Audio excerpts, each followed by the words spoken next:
সবাইকে আসসালামু আলাইকুম। কেমন আছেন সবাই?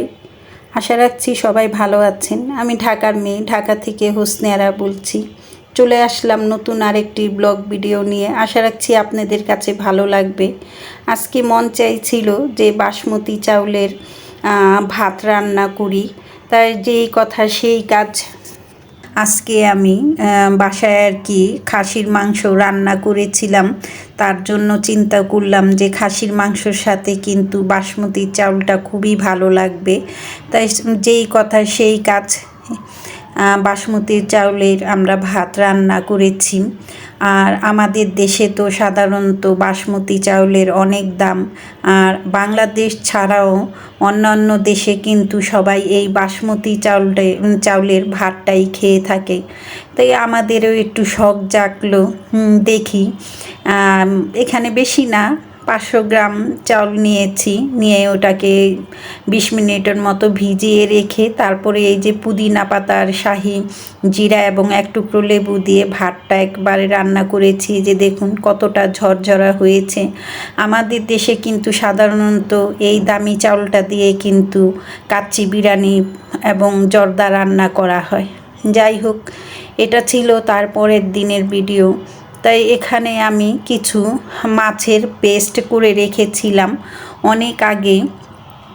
এটা হলো চিতল মাছের পেস্ট। তাই আমি এর আগে বেশখানি চিতল মাছের পেস্ট করে নিয়েছিলাম, আর ওটা দিয়ে আমি ওখান থেকে বেশি অংশটা নিয়ে কোপ্তা বানিয়েছিলাম। তো সেই রেসিপিটা আপনাদের মাঝে দেওয়া হয়নি, কারণ হলো আমার আরেকটা রান্নার চ্যানেল আছে। ওই চ্যানেলেই কিন্তু আমি বিশেষ করে রান্নাগুলো দিয়ে থাকি। যারা নাকি আমার ওই চ্যানেলের সাথে অ্যাড নেই, তারা ইচ্ছে করলেই আমার সাথে অ্যাড হয়ে যেতে পারেন। তাই আপনাদের সাথে একটু দেখাচ্ছি। তাই এটা হলো, আমি এটা দিয়ে আবার আরেকটা রেসিপি করব তার জন্য। আর বাসায় এটা হলো আরও 2 ঈদের 4 দিন পরের ভিডিও বা 5 দিন পরের ভিডিও। বাসায় মেহমান আসবে, প্রবাসী মেহমান, মানে আমার দেবর, খালা শাশুড়ির ঘরে দেবর। ও হলো সৌদি আরব থাকে, তো ওর পরিবার নিয়ে আমাদের বাসা বেড়াতে আসবে। তার জন্য ও বলেছে ভাবি কোনো মাংস জাতীয় খাবার করবেন না, দেশীয় যত খাবার আছে সেগুলো খাওয়াবেন। তাই যেই কথা সেই কাজ। এই যে এখানে আপনাদের সাথে এক ঝলক একটু শেয়ার করছি। দেশি রুই মাছ 2.5 কেজির মতো হবে সেই রুই মাছটা। ওই মাছটা রান্না করেছি শুধু মাথাটা রেখে। আর হলো এই মিষ্টি কুমড়া ভাজি এবং বেগুন দিয়ে, মাছের তেল দিয়ে অসম্ভব মজা হয়েছে। আর ওই মাছের তেলের বেগুনের রেসিপিটা আমার দেবর খেয়ে ও বুঝতেই পারে নাই এটা মাছের তেল দিয়ে করেছি। ও শুধু জিজ্ঞাসা করছে ভাবি এটা কি গরুর কলিজা বা ফ্যাপসা দিয়া করেছেন?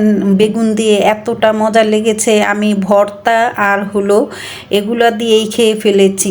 তাই ওর কথা শুনে বোঝা গেল যে বেগুনের তরকারিটা আসলে অনেক মজা ছিল, কিন্তু দুর্ভাগ্যবশত এতটাই কম ছিল যে আমার আর খাওয়া হয়নি। সবাই খেয়েছে কম বেশি করে, কিন্তু আমি আর ভাগে পাইনি। যাই হোক, অন্য আরেক দিন আবার আপনাদের সাথে ওই মাছের তেল দিয়ে, এই মাছের তেলটা দিয়েই আমি সেই বেগুনের রেসিপিটা করেছিলাম।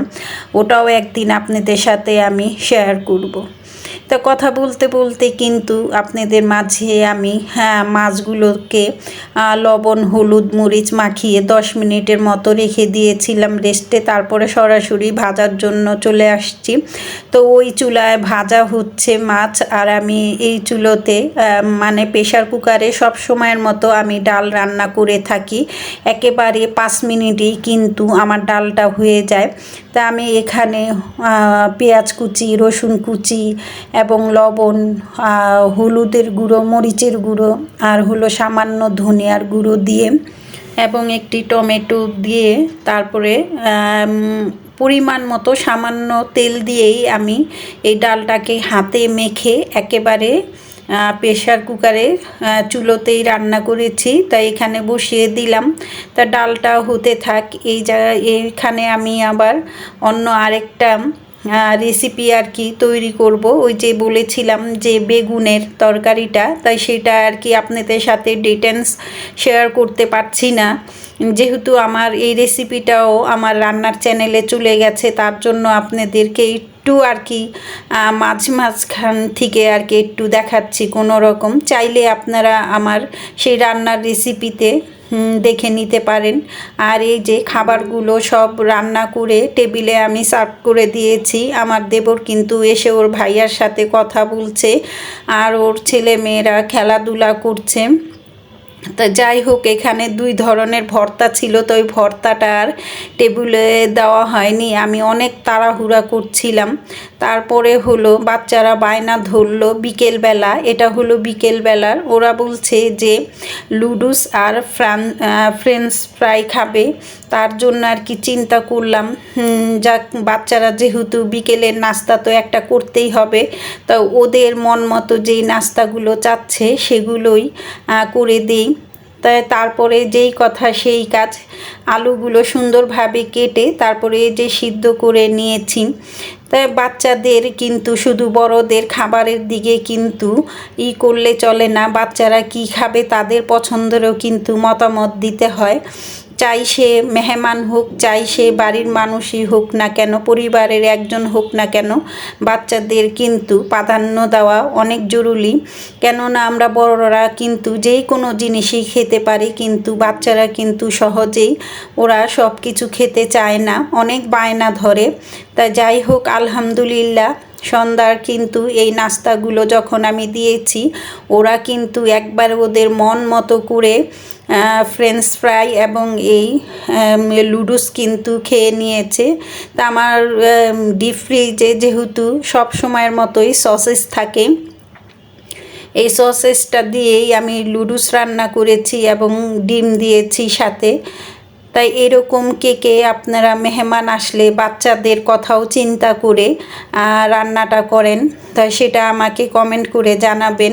সবার বাসাতেই কিন্তু ছোট ছোট বাচ্চা থাকে, আর সবাই কিন্তু আমরা বাচ্চাদের কথাগুলো মাথায় রেখেই কিন্তু রান্নাগুলো করে থাকি, আর মেহমান আসলে তো কথাই নেই। যাই হোক, এই যে আমার বাসায় কিন্তু এরকম লুডুসের আর কি মনে করেন বড় বক্সের মধ্যে ভরে রেখে দেই, কয়েক ধরনেরই নুডলস পাস্তা থাকে। তা পাস্তাটা ছিল অন্য আরেকটি বক্সে, এই একই বক্সে হয়নি। তারপরে আমি এখান থেকে 4 প্যাকেট নুডলস বের করে নিয়েছি, বের করে তারপরে আর কি বিকেলের নাস্তাটা শুরু করে দিয়েছি।